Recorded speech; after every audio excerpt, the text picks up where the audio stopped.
जयपुर के झोटवाड़ा इलाके में स्थित पंजाब नेशनल बैंक में आज सुबह लूट की कोशिश हुई। हथियार लेकर घुसे दो नकाबपोश बदमाशों ने कैशियर को गोली मार दी। सूचना पर पुलिस मौके पर पहुंची। पुलिस ने घायल कैशियर को अस्पताल में भर्ती करवाया। पुलिस ने बताया कि झोटवाड़ा के जोशी मार्ग पर स्थित एक बैंक की ब्रांच खुलते ही दो नकाबपोश बदमाश आए और बैंक में घुसते ही कर्मचारियों को पिस्तौल दिखाई। बैंक को लूटने के लिए डराने धमकाने के दौरान कैशियर ने विरोध किया। बदमाशों ने उस पर फायर कर दिया। गोली कैशियर के पेट में लगी। बैंक के अंदर गोली चलने की आवाज सुनकर आसपास मौजूद लोगों में हड़कंप मच गया। लहूलुहान हालत में बैंक के कर्मचारी जमीन पर गिर गया, जिसे देखकर बदमाश बैंक से बाहर की ओर दौड़े।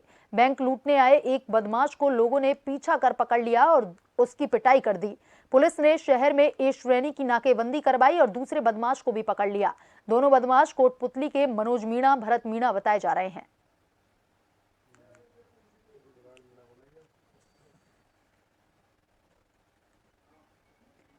झोटवाड़ा में बैंक डकैती का मामला। आरोपी भरत सिंह मीणा और मनोज मीणा आपस में हैं रिश्तेदार। करधनी इलाके में ही किराए का मकान लेकर रहते हैं दोनों। पुलिस ने बदमाशों से बरामद किए हथियार।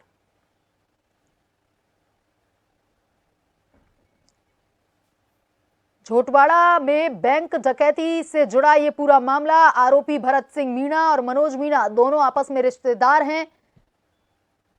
झोटवाड़ा में बैंक की डकैती इनके द्वारा की गई। गर्दनी इलाके के ही पुलिस ने हथियार भी बरामद किए हैं।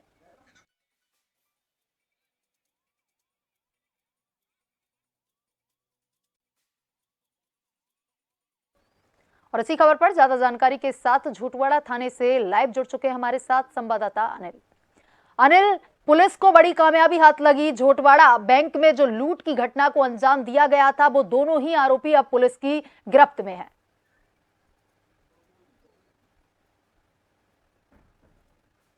और पुलिस का एक्शन कहें या तत्परता कहें या कहें कि जिस तरह से त्वरित एक्शन लिया गया, उसी की बदौलत दूसरा जो आरोपी था वो भी कहीं ना कहीं अब पुलिस की गिरफ्तार में यहाँ पर है और पूछताछ की जा रही है। लेकिन सबसे बड़ी अपडेट, भरत सिंह जो कि बैंक के बाहर आम लोगों ने पकड़ा था, उसको पुलिस लेके दूसरा जो आरोपी जब तक पकड़ा नहीं गया था तो उस दौरान पूछताछ की जा रही थी और उसकी निशानदेही पर गाड़ी में बैठा कर ले जाया जा रहा था। लेकिन इस दौरान भरत सिंह गाड़ी से कूदने की कोशिश वहां पर करता है और एक बार फिर से फरार होने की कोशिश करता है। और उसी मुठभेड़ में यह कहा जाए कि पुलिस ने दोबारा जब गिरफ्तार किया तो आरोपी जो है उसके पैर में गोली लगी और पैर में गोली लगने के बाद में अब इलाज करवाया जा रहा है। कावटी अस्पताल में वहां पर भर्ती किया गया है। डॉक्टर्स की टीम जो है वो पैर में गोली लगने के बाद में जो आरोपी है उसका कहीं ना कहीं इलाज कर रही है। लेकिन एक चीज, सबसे पहले बैंक डकैती कैसे हुई, पूरी रेकी की गई थी दोनों की ओर से और दोनों आपस में रिश्तेदार हैं, मौसेरे भाई हैं। दोनों एक ही मकान के अंदर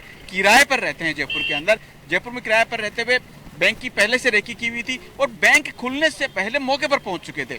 भरत सिंह बाहर था, मनोज मीणा अंदर पहुंचा। जैसे बैंक खुलता है, कैशियर जैसे अंदर आता है, क्योंकि सुबह का जो वक्त होता है अमूमन तौर पर आम जो है वो भी नहीं आते हैं। 9:30 से 10 बजे के बीच में बैंक खुलने का समय होता है, तो उस दौरान आम लोग सोचते हैं कि 10 बजे के बाद वहां पर पहुंचेंगे। तो ऐसे में जो रेकी करने के बाद में जो घटना रही, एक आरोपी बाहर रहता है, एक आरोपी अंदर चला जाता है। असली पिस्टल, क्योंकि इन दोनों के पास में 2 पिस्टल थी, एक डमी पिस्टल रखता है, एक असली पिस्टल रखता है।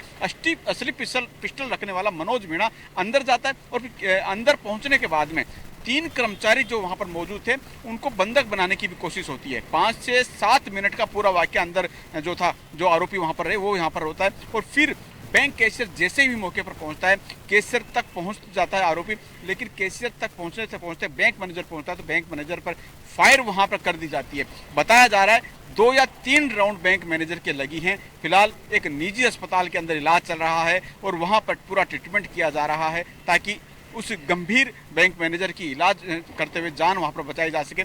लेकिन अपडेट यही है, दोनों आरोपी गिरफ्तार हैं। दोनों आरोपियों के पैर में जो है वो गोली लगी है। एक आरोपी जो अंदर घुसा था उसके फायरिंग के दौरान या तो खुद से लगी है, फायर राउंड कई बार हम देखते हैं कि टकराकर वापस पैर में लगती है, तो उस वजह से हो सकता है कोई हवाई फायर करने की कोशिश की गई होगी, डराने की कोशिश की गई होगी। इस दौरान गोली या तो कोई राउंड लग के उसी आरोपी के पैर में लगी और दूसरे आरोपी के पैर में भी अब फरार होने की कोशिश वहां पर की गई, तो उस मुठभेड़ में वहां पर आरोपी के पैर में गोली लगी है। और उधर पीड़ित जो बैंक मैनेजर है उसके भी आरोपियों की ओर से फायर जो किए गए थे उसमें माना जा रहा है, क्योंकि अभी ट्रीटमेंट चल रहा है, 2 खोल तो मिल चुके हैं, लेकिन ये कयास है कि शायद 3 राउंड फायर जो है वो बैंक मैनेजर पर किए गए हैं, तो वहां पर जो इलाज है वो वहां पर किया जा रहा है। लेकिन सबसे बड़ी बात, बैंक मैनेजर को ब्लड की जरूरत पड़ी, पुलिस महकमा अपराधियों की खोज भी कर रहा है, अपराधियों को पकड़ा भी वहां पर गया है, और उसके साथ साथ जो बैंक मैनेजर है उसकी जान बचाने को लेकर भी ब्लड डोनेट वहां पर किया है निजी अस्पताल के दौरान, सुरक्षा की जिम्मेदारी लेते हुए, और उसके साथ साथ जान बचाने की इस कवायद के अंदर खुद ब्लड डोनेट कर रहे हैं। पुलिस के जो जवान हैं वहाँ पर डोनेट करते हुए ब्लड डोनेट करके उस बैंक मैनेजर की जान बचाने की कवायद में आगे कहीं ना कहीं खड़े हुए दिखाई दे रहे हैं। तो इस पूरी घटना में अगर वाकया देखा जाए, मेनका जो कि जोटवाड़ा पुलिस की एक महिला कांस्टेबल है, वहाँ पर एक काबिल तारीफ देखा गया कि जब फरार होने वाला था जो भरत सिंह आरोपी था, उस दौरान धर दबोचा महिला कांस्टेबल ने उसको फरार नहीं होने दिया। हालांकि इस पूरे वाक्य के अंदर भरत सिंह को काबू करने में स्थानीय लोगों का भी पूरा सहयोग रहा, लेकिन एक महिला कांस्टेबल वहां पर आने की वजह से आम लोगों में भी कहीं ना कहीं हिम्मत बढ़ी, और उस महिला कांस्टेबल ने भी अपना जज्बा कहने दिखाया है। और यही वजह है कि पुलिस कमिश्नर ने रिपोर्ट मांगी है। ये माना जा सकता है कि जिस तरह से हौसला दिखाया है, प्रमोशन हो या इनाम हो, एक तरह से सम्मान अगर जिसको कहा जाए कि हाँ आपने जो बेहतर काम किया, एक पॉजिटिव मैसेज जनता के बीच में भी जाए, और जो अदर कांस्टेबल है, चाहे महिला कांस्टेबल या पुलिस महकमा हो, उनको भी लगे कि अगर इस तरह का जज्बा हम लोग दिखाएंगे तो उनको पुलिस महकमे की ओर से, सरकार की ओर से कहीं ना कहीं तवज्जो दी जाएगी, अवार्ड दिया जाएगा या सम्मान की नज़र से उनको देखा जाएगा। तो ये पूरी प्रक्रिया जो है वो यहाँ पर की जा रही है। जी अनिल, खुद जयपुर कमिश्नर ने भी इस महिला कांस्टेबल की बहादुरी को लेकर के सराहा है, और वहीं आपसे जानना चाहते हैं कि दोनों आरोपियों से कुछ पूछताछ में कुछ खुलासे हो पाए हैं अभी तक?